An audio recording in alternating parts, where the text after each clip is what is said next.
Porsche could not beat this car on the track, so they beat it in a meeting room. BMW had found a gap in the American Le Mans rulebook, dropped a V8 into an M3 that had no business having one, and won 7 of 10 races in its first season. Within a year, the rules were rewritten specifically to kill it, and that should have been the end. In 2000, BMW had the E46 M3. Brilliant road car, 3.2-liter straight six, a little over 300 horsepower, one of the best engines the company ever built. Then, they took it racing in the American Le Mans series, and it got embarrassed. The problem was Porsche. The 911 GT3R was purpose-built for exactly this class, and BMW's inline six simply did not have the power to run with it. You can tune a good engine, you cannot tune your way out of a fundamental deficit. So BMW Motorsport read the rulebook instead. The regulations said that if you wanted to run a bespoke racing engine, you had to offer a road-going version of the car on 2 continents within 12 months. Not 1,000 of them, not 100, 10 cars. That was the entire barrier to entry. What BMW built was a 4-liter V8 called the P60 B40, flat plane crank, around 444 horsepower in race trim. It had never appeared in a road-going BMW, and it never would again. They unveiled it at Sebring in March of 2001, and JJ Lehto and Jörg Müller put it on the podium immediately. Then it just started winning. 7 victories out of 10 races that season, and the GT Class Championship. And that is when Porsche filed a protest. Their argument was reasonable, and honestly, it was correct. Their race car was closely related to the 911 you could actually buy. BMW's car looked like an M3 from the outside, and was essentially a prototype underneath, with carbon panels, a roll cage, a bespoke gearbox, and an engine that existed nowhere else in the company. Technically, BMW had broken no rules. That was sort of the point. The other manufacturers agreed with Porsche, and the rulebook that BMW had exploited so precisely was about to be rewritten specifically to stop them.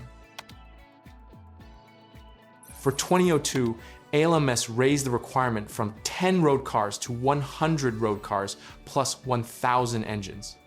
That is not a small adjustment.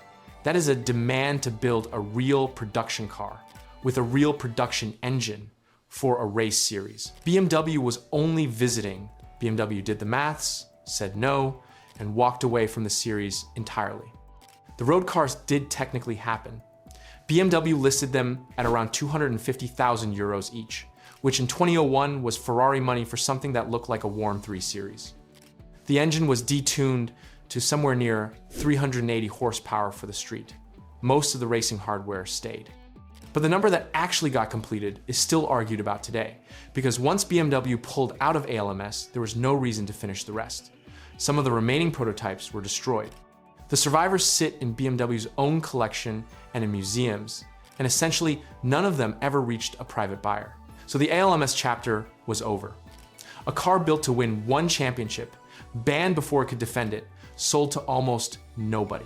But getting kicked out of America did not kill the M3 GTR. It just sent it home. Here is the part almost nobody talks about. BMW handed the cars to Schnitzer Motorsport, and in 2003 they showed up at the 24 hours of Nürburgring, the Nordschleife. 14 miles of the most punishing racetrack on the planet run flat out for a full day and night. And the car that got legislated out of one series went and dominated another one.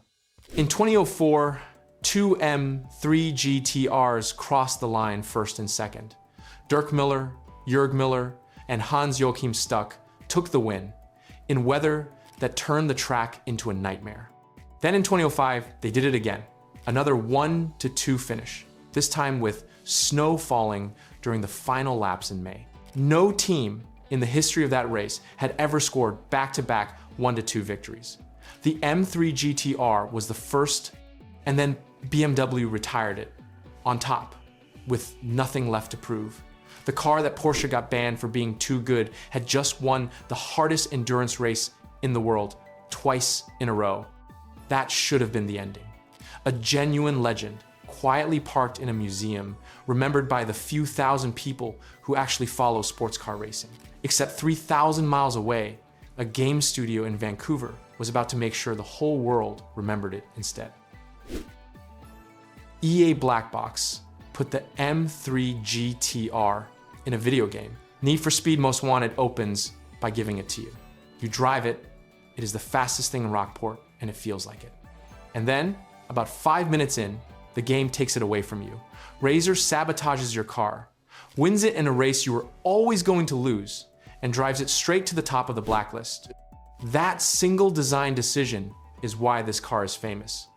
You do not unlock the GTR. You spend the entire game watching someone else drive it while you work your way up through 15 rivals in worse cars. And the only way to get it back is to beat the person who took it.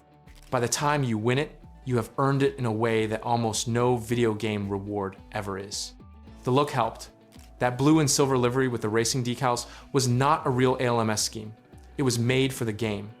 And it is now more recognizable than any paint job BMW ever actually raced. The sound helped too. That flat, plain V8 howl over a police pursuit is a core memory for people who are now in their 30s. Most Wanted sold in enormous numbers and became the game the entire franchise still gets measured against. Millions of people met the M3 GTR through a controller, and most of them had no idea it was a real car at all. The sequel understood the power of it perfectly. Carbon opens with you back in the GTR, and within a few minutes of the intro, it is gone. People still talk about that scene with real bitterness 20 years later about a fictional car. The car kept coming back. Later, Need for Speed games brought it in as a Legends car, sometimes with the wrong model year, sometimes with the road spec power figures by mistake, always with the same livery, because that is the version people want. And here is the strange part. The real M3 GTR has a championship and a pair of Nurburgring wins to its name. A serious record for a car that barely got to exist. But the fictional one has the mythology.